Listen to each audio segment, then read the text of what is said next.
Welcome to me Pramila recipes.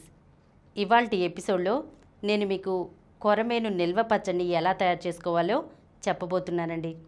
జాగ్రత్తగా వినండి. దీని ప్రిపరేషన్ చాలా ఈజీ అండి. టేస్ట్ కూడా అంతే అద్భుతంగా ఉంటుంది. ఈ కొరమేను పచ్చడిని తయారు చేసుకోవడం కోసం ముందుగా 1 కేజీ కొరమేను చేపను తీసుకోవాలండి. దీన్ని చిన్న చిన్న ముక్కలుగా కట్ చేయించుకోవాలన్నమాట. వీటిని శుభ్రంగా కడుక్కోవాలి. ఇలా మనం చిన్న చిన్న ముక్కలుగా కట్ చేయించుకోవటం మూలంగా ఏమవుతుందంటే ముక్క చక్కగా వేగి పచ్చడి ఎక్కువ కాలం నిల్వ ఉంటుందన్నమాట.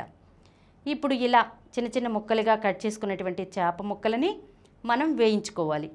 దీనికోసం ఒక బాండీ పెట్టుకుని అందులో 400 గ్రాముల ఆయిల్ వేసుకోవాలండి.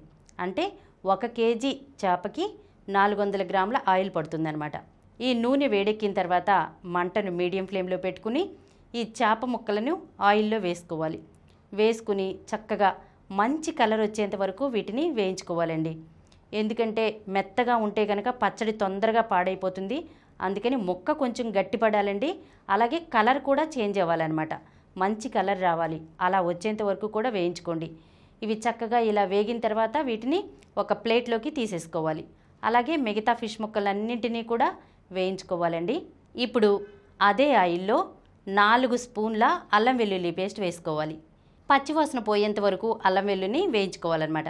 తర్వాత ఇందులో ఒక 1/2 టీ స్పూన్ పసుపు, 10 టీ స్పూన్ల కారం వేసుకుని కలుపుకోవాలి. తర్వాత ఇందులో 2 స్పూన్ల గరం మసాలా పౌడర్, అలాగే 2 స్పూన్ల ధనియాల పొడి, టీ స్పూన్ ఉప్పు వేసుకోవాలండి. ఇవన్నీ వేసుకుని ఒకసారి చక్కగా కలుపుకోవాలన్నమాట. ఇప్పుడు స్టవ్ ఆఫ్ చేసేయాలండి. ఈ పచ్చడిని పూర్తిగా చల్లారనివ్వాలి. చల్లారనిచ్చి ఇందులో 3 నిమ్మకాయలని తీసుకుని రసం పిండుకుని అందులో వేసుకోవాలండి. వేసుకుని ఒకసారి కలుపుకోవాలి. తర్వాత ఇందులో మనం ముందుగా ఫ్రై చేసి పెట్టుకున్నాం కదా చేప ముక్కలు, ఆ చేప ముక్కలను వేసుకోవాలండి. ఒకవేళ ఉప్పు చాలకపోతే కనుక మీరు ఉప్పుని యాడ్ చేసుకోండి. అంతేనండి, ఎంతో టేస్టీగా ఉండేటువంటి కొరమేను నిల్వ పచ్చడి రెడీ అయినట్లే. ఈ పచ్చడి చాలా టేస్టీగా ఉంటుందండి. పిల్లలు ఫిష్ తినడానికి ఇష్టపడకపోయినట్లయితే కనుక ఇలా మీరు చేసి పెట్టినట్లయితే చాలా ఇష్టంగా తింటారండి వాళ్ళు.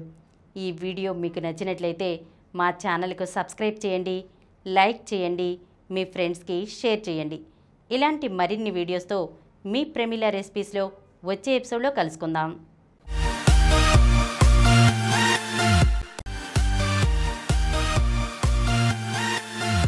ఈ కార్యక్రమం మీకు ఎంతో నచ్చింది కదా. ఇటువంటి మరిన్ని వీడియోల కోసం అనతి కాలంలోనే 20 కోట్లకు పైగా వ్యూస్ సాధించిన సమరం ఛానల్ సమర్పించు సమరం ఫుడ్ ఛానల్కు సబ్స్క్రైబ్ చేయండి, లైక్ చేయండి, మీ ఫ్రెండ్స్కి షేర్ చేయండి. అలాగే ప్రక్కనున్న గంట సింబల్ని ప్రెస్ చేయడం మర్చిపోకండి.